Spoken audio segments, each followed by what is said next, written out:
अळूची वडी तर आपण नेहमी खातच असतो, पण आज इथे मी पारंपरिक पद्धतीने अळूच्या पानाचं फतफदं म्हणजेच अळूची पातळ भाजी बनवणार आहे. ही रेसिपी अगदी पौष्टिक आहे आणि कमी तेलकट, कमी साहित्यात तयार होते. त्यामुळे करायलाही अगदी साधी सोपी आहे. ही अळूचं फतफदं म्हणजेच अळूची पातळ भाजी भाकरी बरोबर, चपाती बरोबर किंवा गरमागरम भातासोबत ही खायला खूप चविष्ट लागते. नमस्कार, जया इंडियन रेसिपी चॅनलमध्ये सर्वांचं खूप खूप स्वागत आहे. अळूची पातळ भाजी बनवण्यासाठी इथे मी 10 ते 15 अळूची पानं घेतलेली आहेत. याच्यामध्ये लहान, मोठी, मध्यम आकाराची सर्व पाने आहेत. काही अळूची पानं स्वच्छ धुवून घ्यायची आहेत. आपल्याला या भाजीमध्ये अळूच्या पानाबरोबर अळूच्या देठ असतात ना, तीही आपल्याला वापरायची आहेत. इथे मी सुरुवातीला ही सर्व पानं स्वच्छ धुवून घेणार आहे. त्याचबरोबर त्याची जी देठ आहेत ना, तीही धुवून घ्यायची आहेत. ही अळूची पानं धुताना अशा पद्धतीने हाताने चोळून धुवायची, म्हणजे त्याच्यावरची धूळ घाण निघून जाते. इथे बघा, सर्व पानंही मी स्वच्छ धुवून घेतलेली आहेत आणि अळूच्या पानाची जी देठ आहेत ना, तीही घ्यायची आहेत.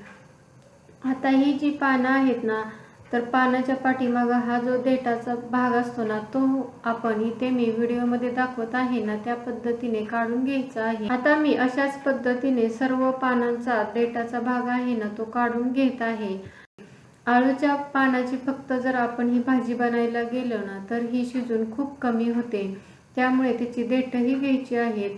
आणि अळूची पानं घशामध्ये खवखवू नये, त्यामुळे इथे मी व्हिडिओमध्ये खूप साऱ्या टिप्स दिलेल्या आहेत आणि याच्यामध्ये भरपूर असे साहित्य टाकलेले आहेत. त्यामुळे ही अळूची भाजी खाल्ल्यानंतर अजिबात खवखवणार नाही. अळूची पानं हे आरोग्यासाठी अत्यंत फायदेशीर आहेत. यामध्ये व्हिटॅमिन ए, सी आणि ई, फायबर आणि लोह मुबलक असते. यामुळे पचनक्रिया सुधारते, रोगप्रतिकारशक्ती वाढते आणि रक्तदाब व मधुमेह नियंत्रणास राहण्यासही मदत होते. त्याचबरोबर डोळ्याचे आरोग्य आणि हाडे बळकट करण्यासाठीही ही पाने खाणे खूप जास्त उत्तम आहे. पण ही पाने अजिबात कच्ची खायची नाही, तर अशा पद्धतीने अळूची वडी किंवा मग अळूची पातळ भाजी करायची आहे. आता इथे मी अळूची पानं व्यवस्थित त्याची पाठीमागची देठ काढून घेतलेली आहेत. आता अशा पद्धतीने आपल्याला रोल करून घ्यायचा आहे आणि चाकूने अशा पद्धतीने बारीक बारीक पानं कट करून घ्यायची आहेत, म्हणजे आपली जी अळूची पानं आहेत ना, ती व्यवस्थित शिजली जातात. आणि इथे मी देठ आहे ना, तीही व्यवस्थित अशी कट करून घेणार आहे. इथे बघा, अशा पद्धतीने अळूची सर्व पानं कट करून झालेली आहेत. अळूची पानं कट करून झाल्यानंतर एका प्लेटमध्ये काढलेली आहेत. आता ही अळूची जी देठ आहेत ना, त्याच्यावरची ही साल आपल्याला अशा पद्धतीने चाकूने काढायची आहे. लगेच ही साल अगदी अलगद निघली जाते. इथे बघा, चाकूने आपण एका साईडचं टोक जरी काढलं ना, तरी अगदी कडेपर्यंत ही साल व्यवस्थित अशी निघली जाते. आणि सर्व देठाचं आपल्याला अशाच पद्धतीने काढून घ्यायची आहेत. जसं की अळूच्या पानामध्येही भरपूर असे आरोग्यदायी घटक असतात, त्याच पद्धतीने अळूची जी देठ असतात ना, त्याच्यामध्येही भरपूर असे घटक असतात. त्यामुळे अळूच्या पानाबरोबर अळूची देठही या भाजीमध्ये वापरली जातात. अळूच्या देठाचीही आपल्या इकडे भाजी बनवली जाते. तिचीही रेसिपी मी एखाद्या वेळेस तुमच्याबरोबर नक्की शेअर करीन. तर बघा, अशा पद्धतीने सर्व देठाची सालही मी काढून घेतलेली आहे आणि ही देठही आपल्याला अगदी बारीक बारीकच चिरून घ्यायची आहे, म्हणजे भाजी तर लवकरच शिजते. अळूची जी पानं आहेत ती शिजण्यासाठी फार काही वेळ लागत नाही. ही जर देठं आपण बारीक बारीक चिरून घेतली ना, ही देठही व्यवस्थित अशी लवकर शिजली जातात. सर्व देठं मी अगदी बारीक चिरून घेतलेली आहे आणि ज्या प्लेटमध्ये मी इथे अळूची पानं चिरून टाकलेली होती ना, त्याच प्लेटमध्ये ही देठही बारीक चिरून टाकलेली आहेत. इथे आपली अळूची पानं आणि अळूची देठही बारीक चिरून झालेली आहेत. सुंदर असं हे दिसत आहेत. आता आपल्याला हे दोन्हीही साहित्य व्यवस्थित असे शिजवून घ्यायचे आहेत. त्यासाठी इथे मी कुकर घेतलेला आहे आणि कुकरमध्ये हे अळूची पानं देठासहित टाकलेली आहेत. या भाजीबरोबर आपल्याला याच्यामध्ये आणखी साहित्य टाकायचे आहे, जेणेकरून ही भाजी अधिकच पौष्टिक आणि स्वादिष्ट होईल. इथे मी 7 ते 8 हिरव्या मिरच्या याच्यामध्ये धुवून टाकलेल्या आहेत। मिरच्या तुम्ही आवडीप्रमाणे कमी जास्त करू शकता। अर्धी वाटी चण्याची डाळ इथे मी धुवून टाकलेली आहे। ही चणा डाळ तुम्ही भिजवूनही टाकू शकता किंवा जरी अशी कच्ची जरी टाकली ना तरी ही चणा डाळ व्यवस्थित शिजली जाते। त्याचबरोबर अर्धी वाटी शेंगदाणेही टाकलेले आहेत। शेंगदाणे टाकल्यामुळे ही भाजी छान अशी मिळून येते। आता याच्यामध्ये जेवढं हे सर्व साहित्य बुडेल एवढंच याच्यामध्ये पाणी ओतायचं आहे। जास्त पाणी ओतायची गरज नाही। इथे बघा जेवढं हे सर्व साहित्य बुडेल इतपतच इथे मी पाणी ओतलेलं आहे। इथे मी कुकरचं झाकण लावलेलं आहे आणि इथे आपल्याला मध्यम गॅसवरती कुकरच्या 4 शिट्ट्या करून घ्यायच्या आहेत। 4 शिट्ट्यामध्ये ही भाजी अगदी व्यवस्थित शिजली जाते। त्याचबरोबर त्याच्यामध्ये जी चणा डाळ आणि शेंगदाणे टाकलेले आहेत ना तेही व्यवस्थित शिजले जातात। कुकरच्या 4ही शिट्ट्या झालेल्या आहेत आणि त्याच्यामधली पूर्णपणे वाफ जाऊन द्यायची आहे, म्हणजे जी चणा डाळ आहे ना ती व्यवस्थित अशी शिजली जाते। इथे बघा पूर्ण 4 शिट्ट्या झाल्यानंतर याच्यामधली पूर्णपणे मी वाफ जाऊन दिलेली आहे आणि इथे बघू शकता अशा पद्धतीने आपल्याला मॅशरने मॅश करून घ्यायचं आहे। इथे बघा शेंगदाणाही व्यवस्थित असा शिजलेला आहे। त्याचबरोबर चणा डाळ ही अगदी मऊ झालेली आहे, व्यवस्थित शिजलेली आहे।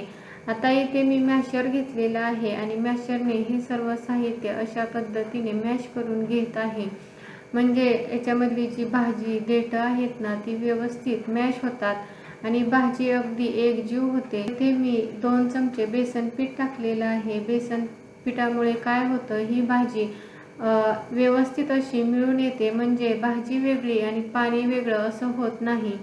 अगदी छान असं एकसंध भाजी तयार होते। इथे मी बेसन ही छान असं याच्यामध्ये मिक्स करून घेतलेलं आहे। आता आपण पटकन फोडणी देऊया। इथे मी कढई गरम करून घेतलेली आहे। कढईमध्ये 1 पळी तेल ओतलेलं आहे। ही भाजी बनवण्यासाठी खूप जास्त तेलही वापरायची गरज पडत नाही। पाव चमचा मोहरी, पाव चमचा जिरे छान असं फुलून दिलेलं आहे। त्याचबरोबर 10 ते 12 लसूण पाकळ्या खलबत्त्यात ठेचून घ्यायच्या आहेत। इथे शक्यतो पेस्ट न वापरता लसूण असा ठेचूनच घ्या, म्हणजे भाजीला छान चव येते। लसूण हलकासा सोनेरी झाला की त्याच्यामध्ये 10 ते 15 कढीपत्त्याची पानं आणि 2 चिमूट हिंग टाकलेलं आहे। त्याचबरोबर पाव चमचा हळद टाकलेली आहे। हिंग टाकल्यामुळे भाजी पचायलाही हलकी जाते, त्याचबरोबर चवीलाही छान लागते। इथे आता हे सर्व साहित्य अगदी कमी गॅसवरती 1 मिनिटभर छान असं परतून घेतलेलं आहे। त्याचबरोबर थोडीशी कोथिंबीरही आपल्याला या फोडणीमध्ये टाकायची आहे। इथे आपली छान अशी फोडणी बसलेली आहे। त्यानंतर शिजवून घेतलेली अळूची भाजी आणि कुकरमध्ये जे थोडंसं शिल्लक राहतं ना त्याच्यामध्ये पाणी टाकून कुकर छान असा विसळून घेतलेला आहे, जेणेकरून आपली भाजीही वाया जात नाही।